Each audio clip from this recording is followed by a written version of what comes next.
I am Talbot G. I'm the CEO of HARDI, and I am the least technically knowledgeable person on this webinar. So, congratulations to all of you. The best analogy might be the cooking shows where the host tries to be funny and entertaining, likes to eat, but doesn't know how to cook a thing, and then hands it over to the actual chefs who then really give you the real details of what makes something good, right, wrong, better, and different. So, with that being said, Mike Breen is our chef. I am so excited and happy to be doing this in collaboration with Nate. Mike sits on Nate's technical committee and is also a proud member of ours as a member of Auer Steel. So, Mike, a quick intro.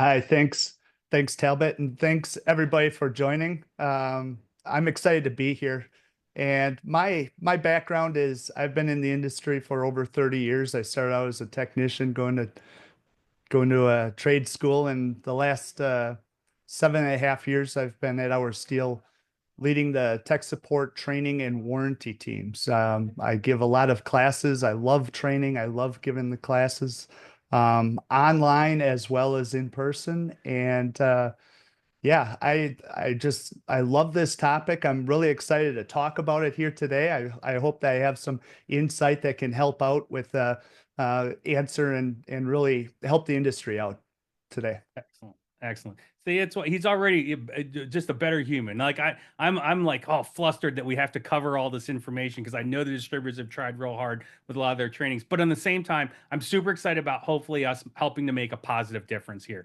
So let's get into the whys. Why are we even doing this program? First off, we're going to keep a residential focus for this program. We'll get down the road. We can do some stuff on commercial. Right now, the biggest noise and the biggest frustrations we hear are coming from the residential contractors. Let's focus on the residential market. So we're going to stay there. But the other big why is we aren't going to shy away from the fact we have a refrigerant supply issue, whether it's the gross amount of pounds of refrigerant or it just simply not being in the right place at the right time for when the installations need to happen. The bottom line is we have a problem, and this transition has not gone as well as we had modeled it out and hoped it to be. So rather than just being upset and mad and angry about that, let's focus on solutions. Let's figure out how we get through this. How do we fix this? Make the shortage as short as possible. And by the way, let's help prevent future shortages as this market just continues to grow going forward. When we talk about the shortage, I do want to cover just a few quick things. Everything you've probably heard about what caused this shortage probably has a modicum of truth to it.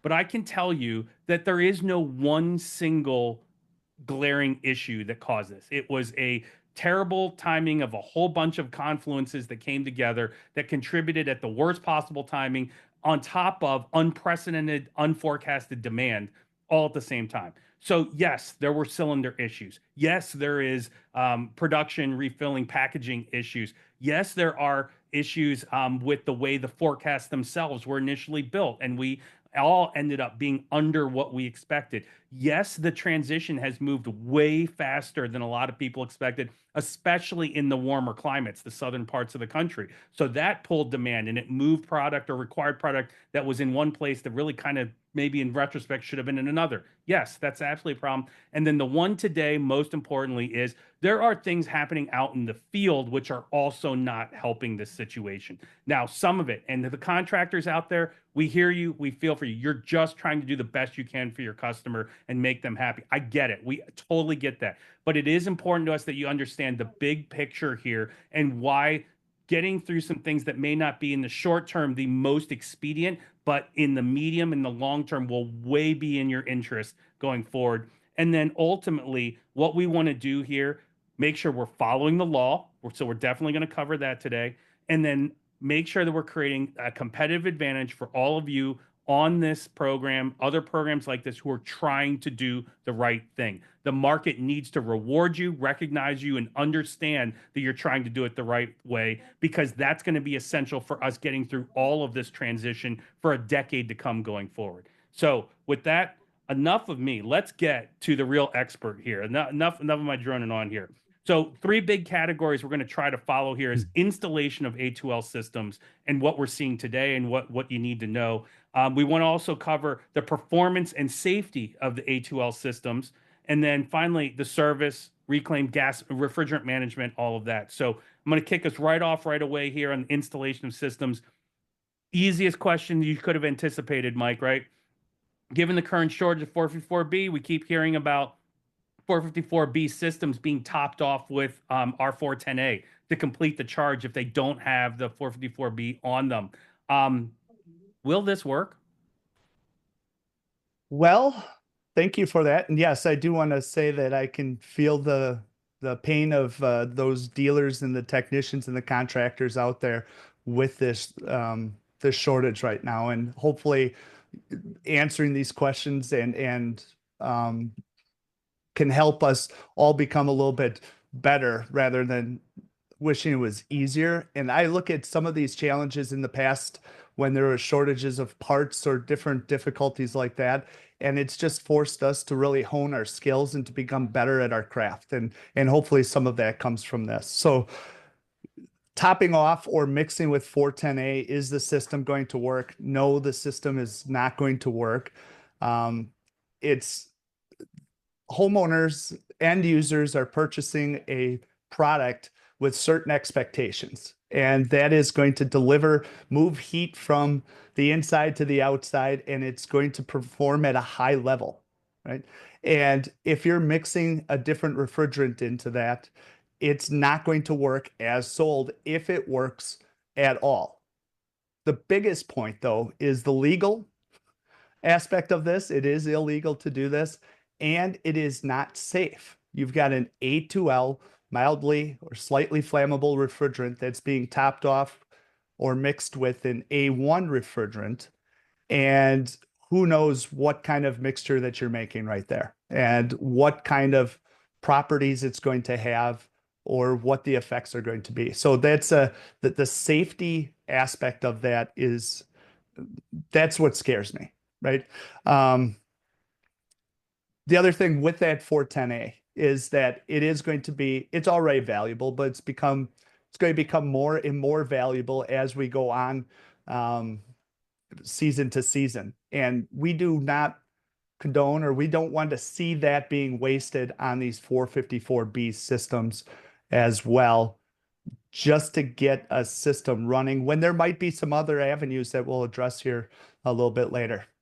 Yeah, yeah, great point. So, going a little bit deeper into safety, I, not to put you on the spot, I'll talk more generally. We're talking with a lot of the manufacturers, and there have been concerns raised about the systems were designed with very specific safety standards. And if you do start mixing refrigerants, you have then hypothetically violated that manufacturer's safety standards. And the bigger issue is, and the other issue is, you as the installing contractor may be assuming a disproportionate amount of the responsibility and liability then for that system going forward. So, this sounds like a pretty serious issue. What do you think on that? Absolutely. It's not just the warranty of the equipment, but it's the risk that you're taking on. And it's not, that's A2L as a whole. It's not just the mixing of the refrigerants, but it's these best practices that you really are putting yourself on the line when you're cutting corners or taking shortcuts or doing things like this. I joke in some of my classes that it's no longer a UL certification, but it's a U certification. You take on that liability and that risk on yourself as a technician. Interesting. Well, while we're on the topic about mixing of refrigerants, 454B systems being topped off maybe with 32, just because you could maybe get a hold of 32, maybe not the 454. What are your thoughts on that? Well, they're both A2L refrigerants, but again, it's not going to work. It's different properties, it's different mixtures. The 454B is roughly 68-69% R32. If you're adding a little bit of R32 to that mix, you've now created your own refrigerant that you get to go to ASHRAE and get a classification for. But it's not going to work in this situation. And I've heard that is the case, out in the field, from those that have tried it. Unfortunately, I wish that nobody would go down that path, but yeah, it's not going to work. So help the novice here for a second. When you say it's not going to work, like, does that mean like it literally is not going to blow out any cold air, or it might, and then it's going to die on you at some point? Like, give me a sense of what not going to work actually means. Sure. That's a tough question. That's Okay. one where it could, it's the same as any kind of repair or maintenance or anything as a service technician. Is it is it going to last 10 minutes? Is it going to last, as soon as my tail lights go away, or is it going to last a year? Got it. Got it. It's going So, to have poor performance though. Even gonna if have poor it performance. does work, there's going to be poor performance, what that customer did not pay for. And you contractors out there, the first thing you should be hearing is callback. Oh my gosh, how expensive is a callback? Let's go back of the napkin on that one, right? And then think about whether you want to condone this kind of thing. We did get a quick question. I think is a really relevant one here. Will mixing refrigerants nullify the A2L sensors? And what do we know about warranty impacts in general?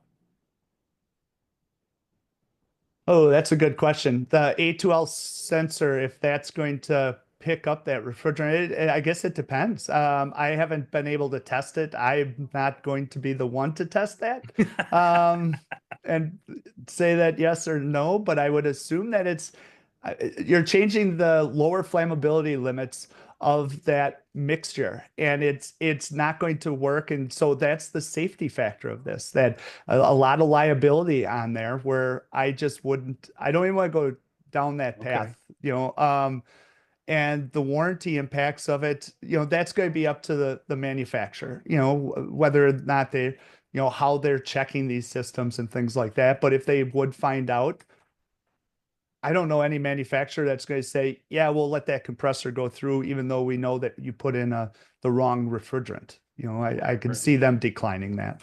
So I guess the short answer to that question would be you want to let a manufacturer answer that one, because if you're a contractor out there who can give you a definitive answer, yes or no, it means you've done the wrong thing out there, right? So let's not find out through actual practice.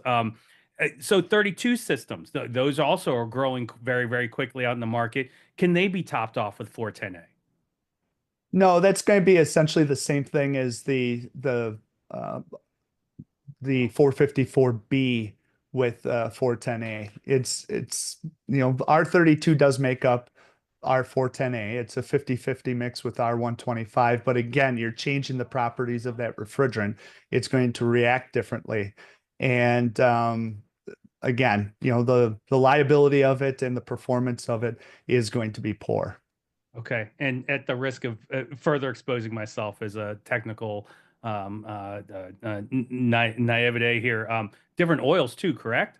Don't we have different Sometime, characteristics between yeah. them? So the viscosity, what I've seen in different webinars, that the viscosity of R32 and R454B is going to be different.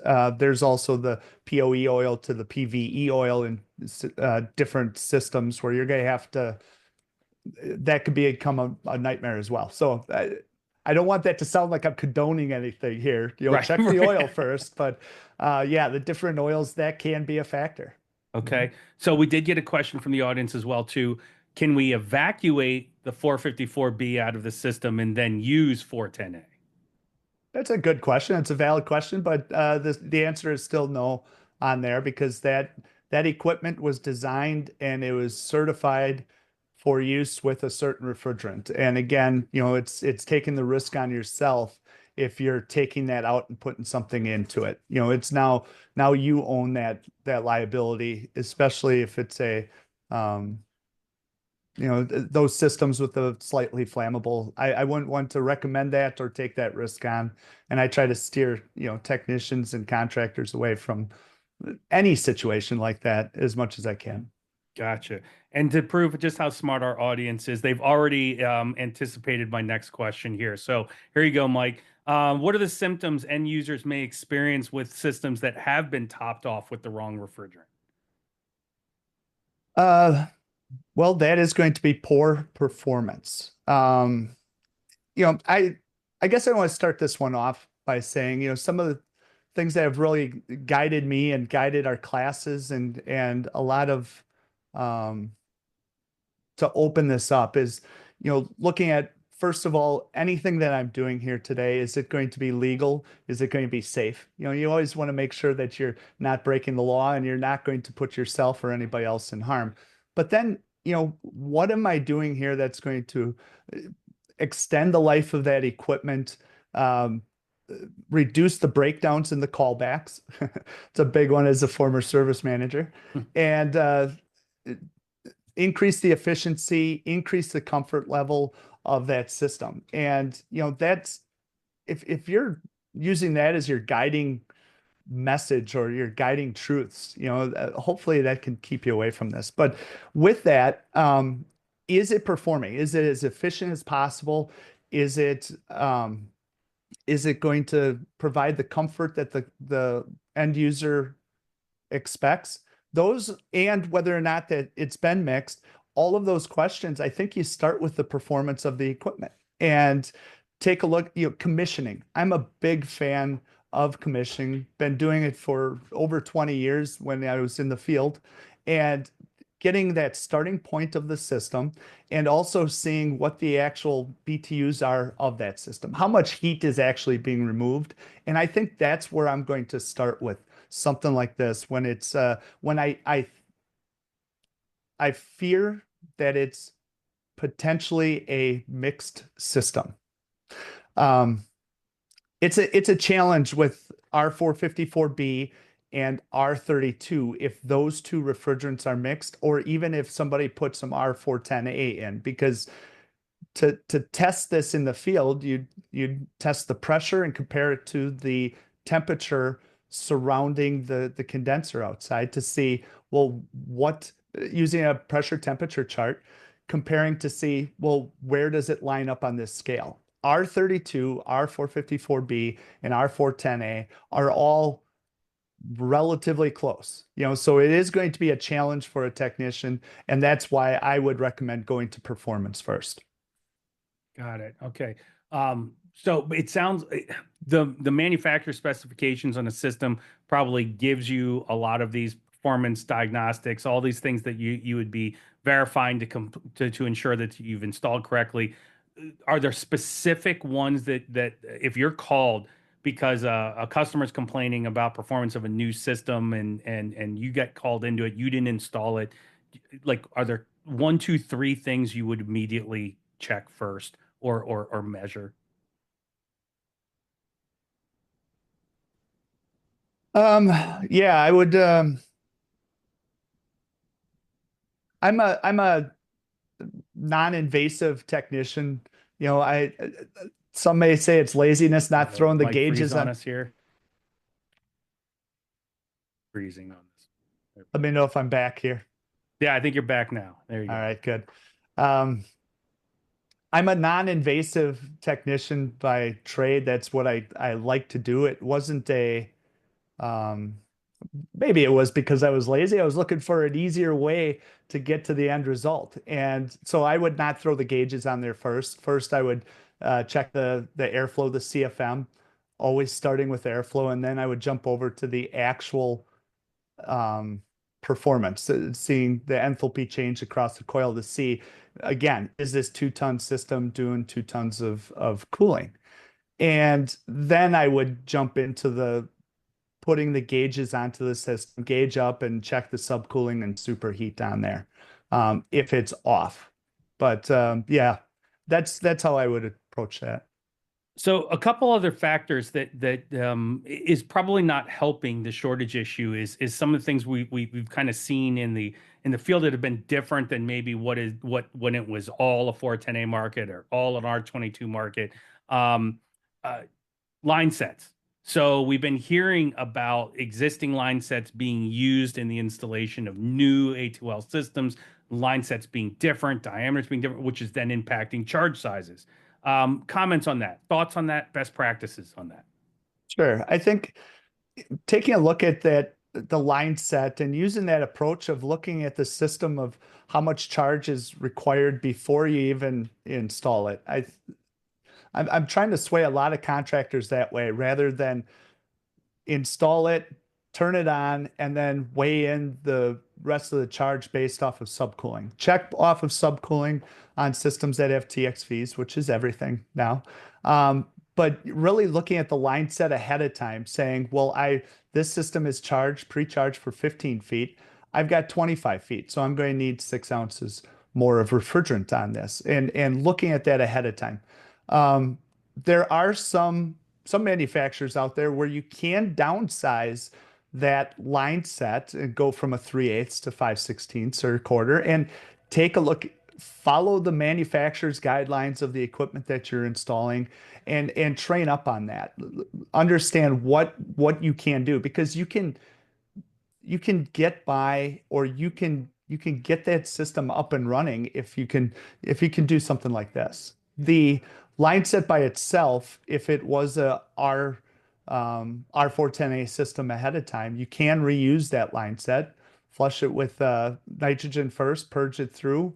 If there was any kind of contaminants, or there was any concern of um, acid or burnout or anything like that, use some sort of a flushing agent. But yeah, otherwise, best practices, industry best practices when it comes to reusing line sets that way.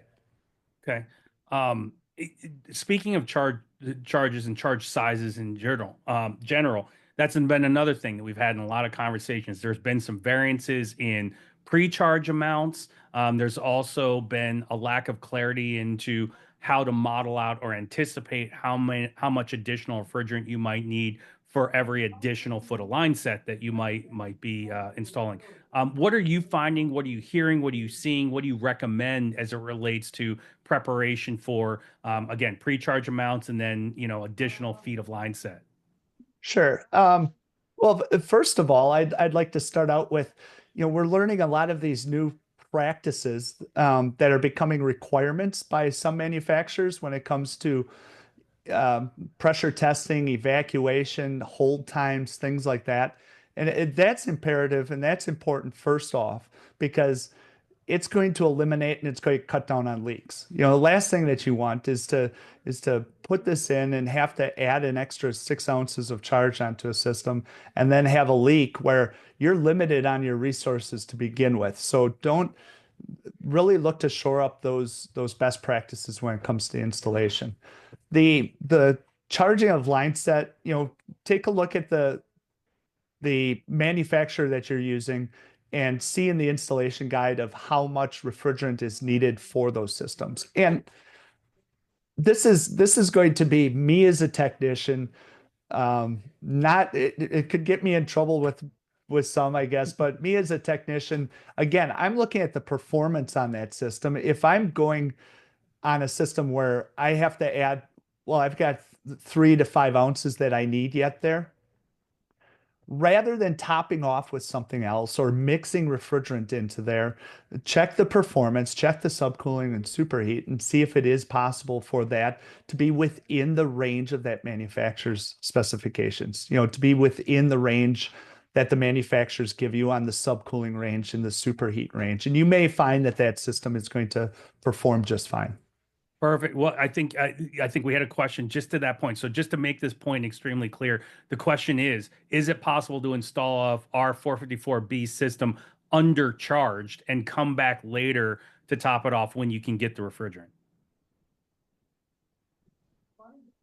That's a tough question, Yeah. to answer, because I don't want to say, oh, absolutely every single one of them you can do it. But I think there's going to be cases, and there's going to be manufacturers and equipment out there that you're going to find that are with coil matchups and things like that, where it will work and it can work. And we've got a training lab where I've tested things like that, and I've seen that, being a few ounces undercharged, you're still getting the BTU performance. You still have the superheat. You still have the column of subcooling there. Everything's protected, especially during summer. Low ambient conditions that can change, but we're in the heat of summer, and hopefully this is all over with as the summer goes on, so we don't have to worry about that then. Okay. On that point though, just a question, like if it's a little undercharged, are we talking about it could cause a true failure or it's purely a performance issue? Yeah, that's going to depend upon the charge. That's going to be Okay. depend upon how much it's undercharged, how much it holds to begin with. And that's with the caution there. I almost yeah, it's something that's going to be a case by case when you're doing the startup and the setup. If it's one where it's a new construction and you've got to get a system into it, you it's worth the risk maybe to check that. And Okay. again, this is the opinion of Mike Breen. Not affiliated with anything else on that opinion, just trying to throw some ideas out there to help. But if it's a retrofit and you're switching for a system that's working, that's one where maybe I would hold off on that one if I'm not sure, especially if it's got a longer line set and I don't have the full top off charge Okay. available. All right. Thank you. Helpful. So this is one's a little bit of a flipping of the coin here. So, okay, Mike, you ready for this one? If an existing 410A system is charged with 454B and a leak sensor is installed, will it violate any law? I hear from some manufacturers that the system will quote unquote work. Let me think about that. If it's an existing 410A system charged with 454B, leak sensor is installed. I mean, the glib answer is use that 454B to go install a 454B system, right? Exactly. Yeah, I'm a little confused on why that would be. But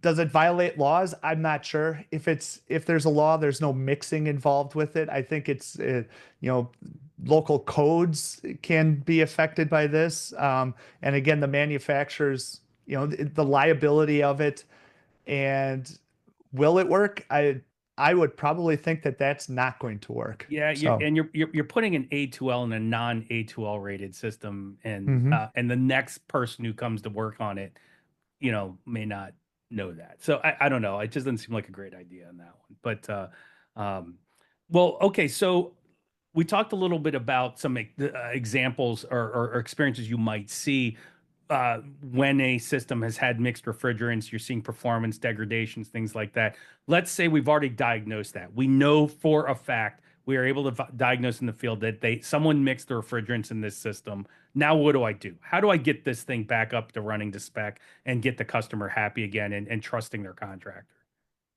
Well, that's now going to be a mixed refrigerant, and you're going to have to remove that refrigerant from that system completely. And that's going to, don't mix it again if it is already a mixer. So use a fresh tank for this, a fresh recovery tank that's A2L rated because whether it's mixed with R410A and 454B, it's going to be an A2L. So you're going to have to pump that into there. That refrigerant's going to have to get destroyed. I know that there's maybe some refrigerant manufacturers out there, reclaim facilities that may try to separate, but everybody I've heard is destroying that refrigerant. And that's a shame. That's not going to be used again, and that's going to be out of the circulation for everybody. After reclaiming that, one of the practices that came up from a lot of our training was called like a double evacuation or a service evacuation, where you're purging the system with nitrogen after you recover to get that residual refrigerant that's trapped in the oil. To get that out, you're going to put a vacuum pump on there to ensure that you get all of that refrigerant and all of that mixture out of there. Certain cases, depending upon what it is, you may have to change, remove that compressor and change the oil on there if it's bad enough. Um, Filter dryers is going to be another one that you're going to have to do, and you may have to really that's why not doing this, because you're really going to have to almost babysit this system and make sure that there's no ill effects down the road with that mixture that's going to occur. Yeah. So I don't want to jump too far ahead into our action items, but this seems like a good point to just point out. Inevitably, good contractors out there are going to get called to some of these systems where they're having these issues.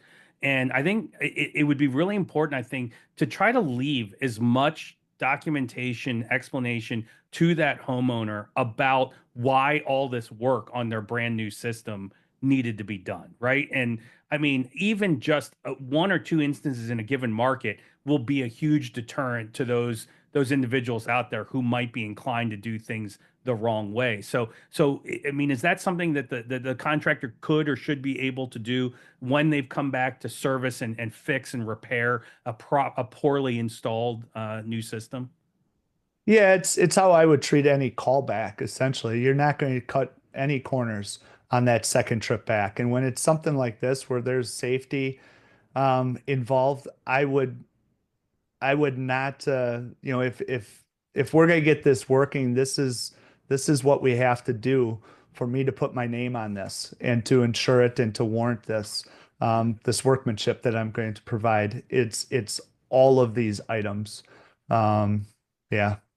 Good, good. So the flip side of that is also documenting when you do the install correctly, right? Like, and by the way, shout out to our friends at ACCA. They're actually working on an extension of their quality installation program with the intent of empowering contractors, technicians to provide an actual completion certificate that would document and use the tools that you have out in the field to give that customer the true verification of this is rated for this refrigerant. We use this refrigerant. This is what it was charged to meet the spec. Yeah, so that therefore they're bulletproof in what they did and doing it right and differentiate themselves from those other guys out there who may not do any of that, right? So, good practice.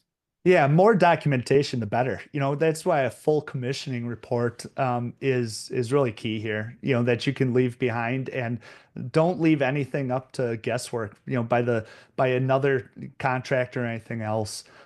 Really having everything documented. It really is a CYA essentially, especially for the installing technician to ensure that, hey, I did a great job here today. I'm proud of this.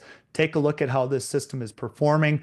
Take a look at how thorough I am in my commissioning report and ensuring that it's going to be a system that lasts long. It's going to not have breakdowns. It's not going to cost a lot of money to operate. It's going to be comfortable and everybody's going to be safe. Perfect. Perfect. I mentioned in my preamble about avoiding the temptation to solve the immediate at the risk of detrimental to the long term. And Reclaim's a great example for this. So it's really hard to think about it right now because you're trying to help a customer right now.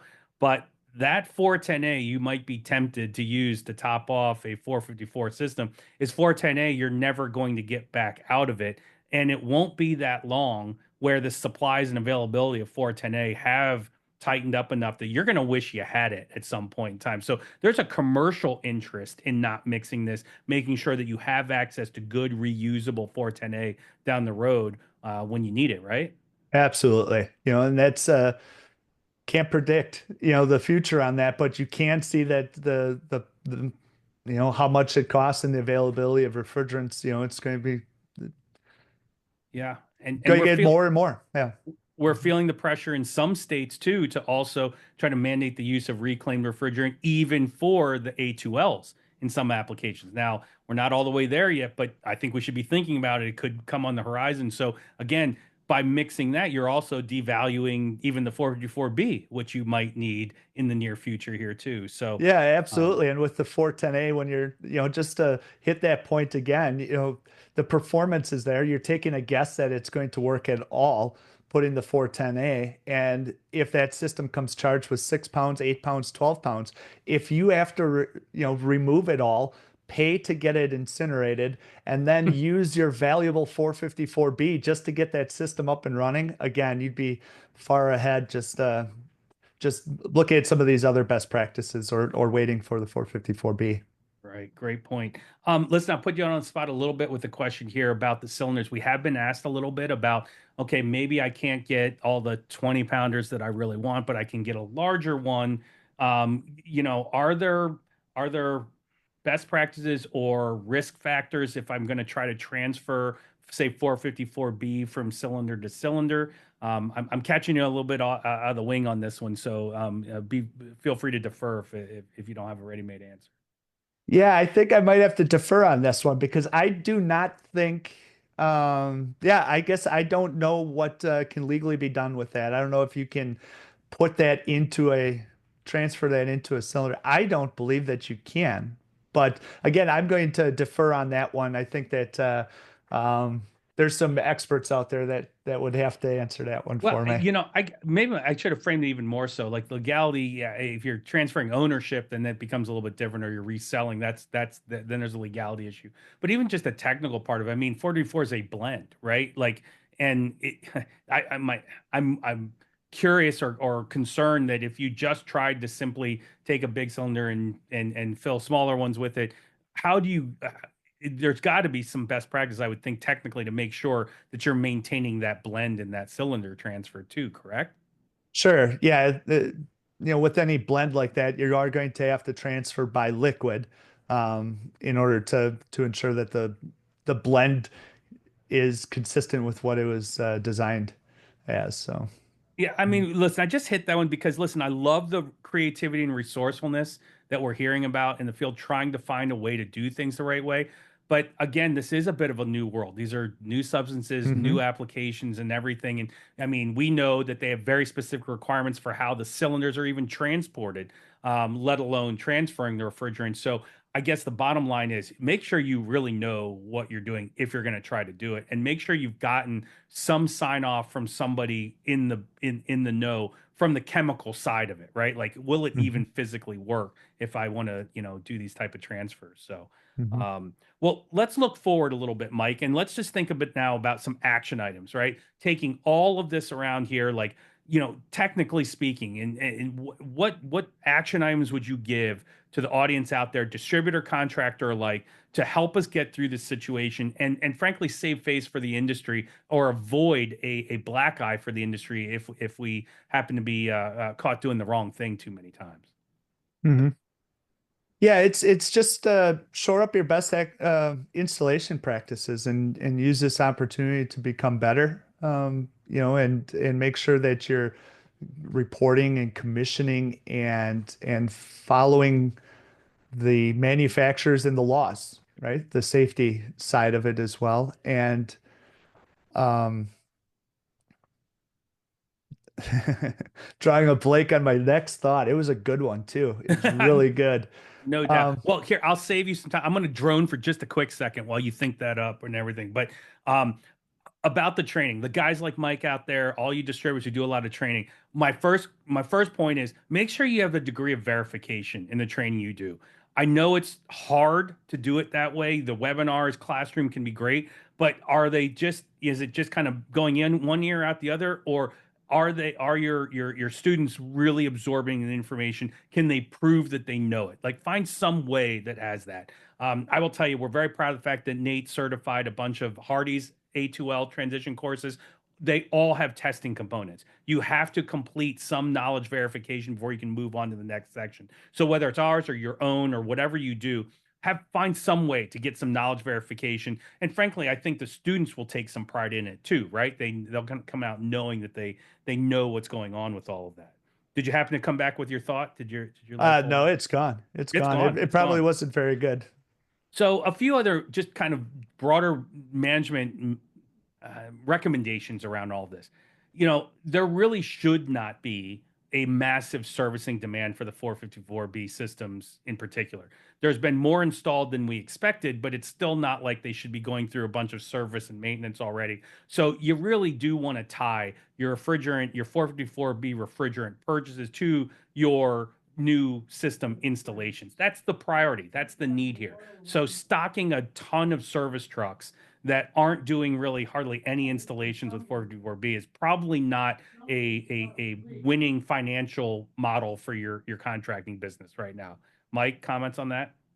Yeah, you definitely, again, back to that line set and the charging, you know how much that you're going to need. If you follow these best practices on the installation, pressure testing, evacuation, make sure it's leak free and tight.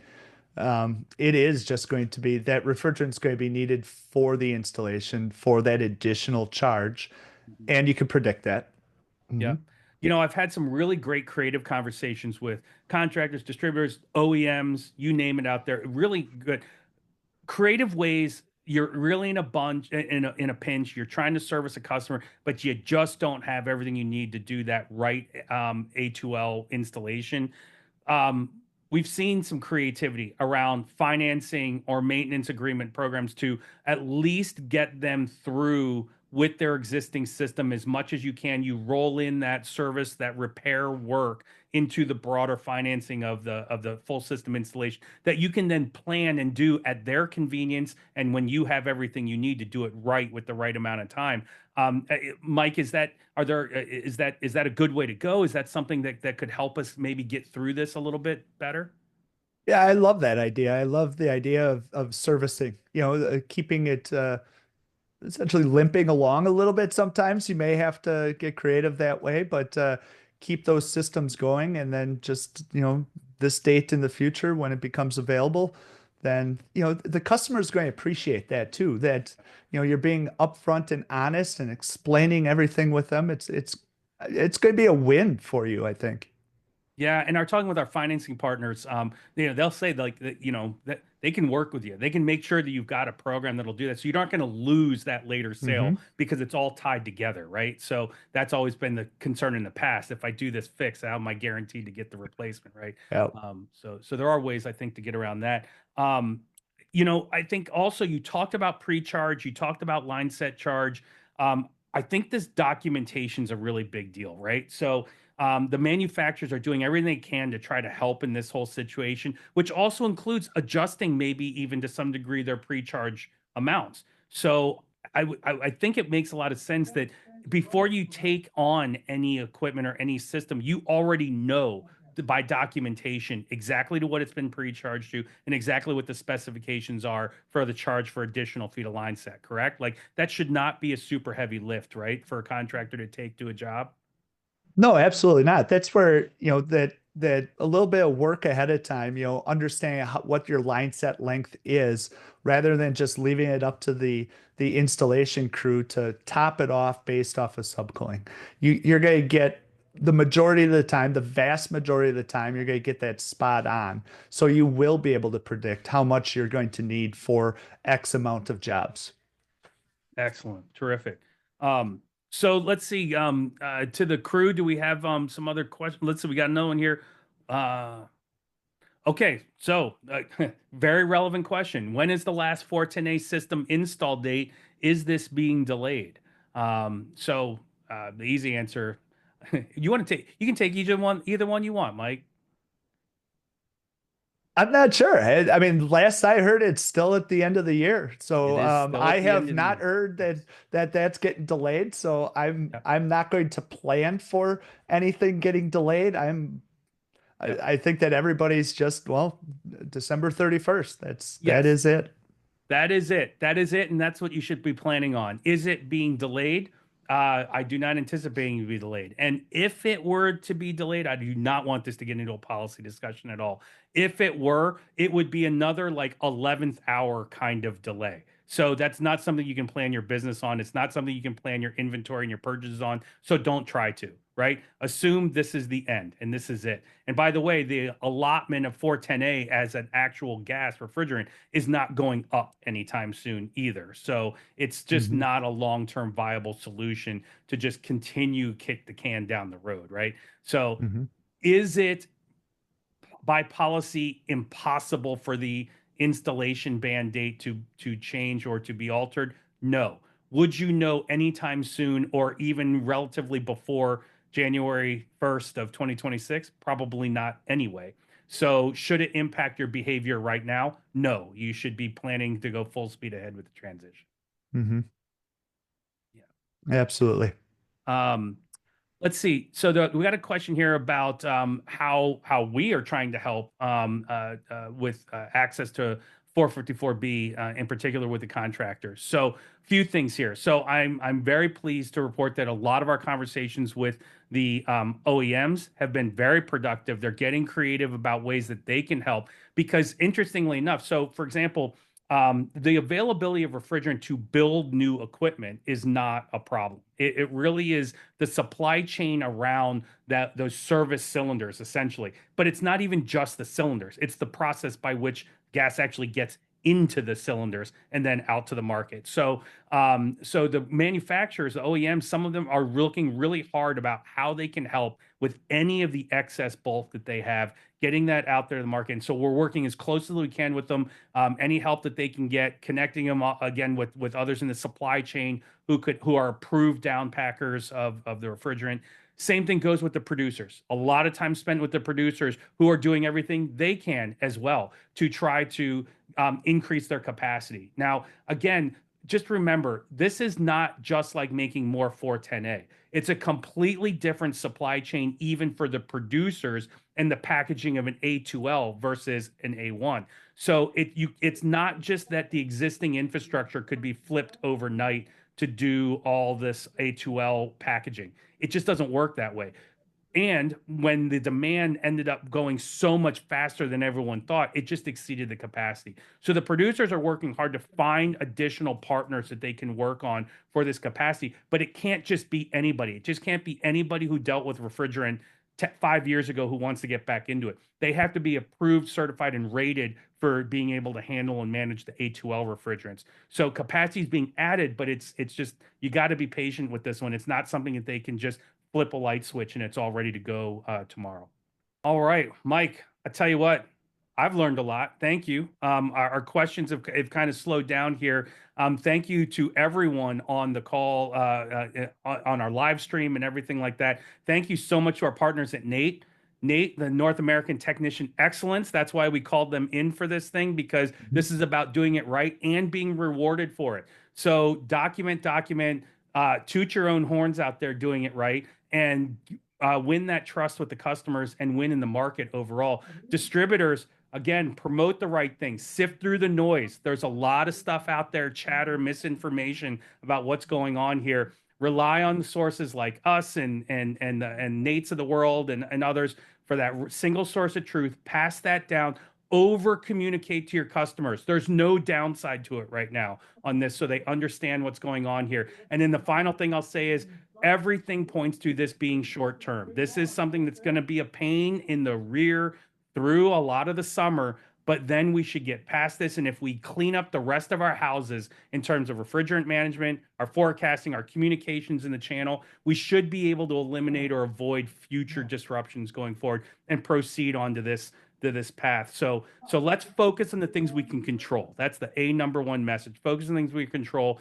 Mike, you are a wealth of knowledge. Thank you for helping the community out here, and all the members out there. Please keep the feedback coming to HARDI so we know where to keep asking, pushing, and doing what we can to help you guys. Mike, closing comment? I appreciate the platform and letting me talk here today. And yeah, it's a hot topic right now, and hopefully I was able to add some insight. Terrific. Excellent.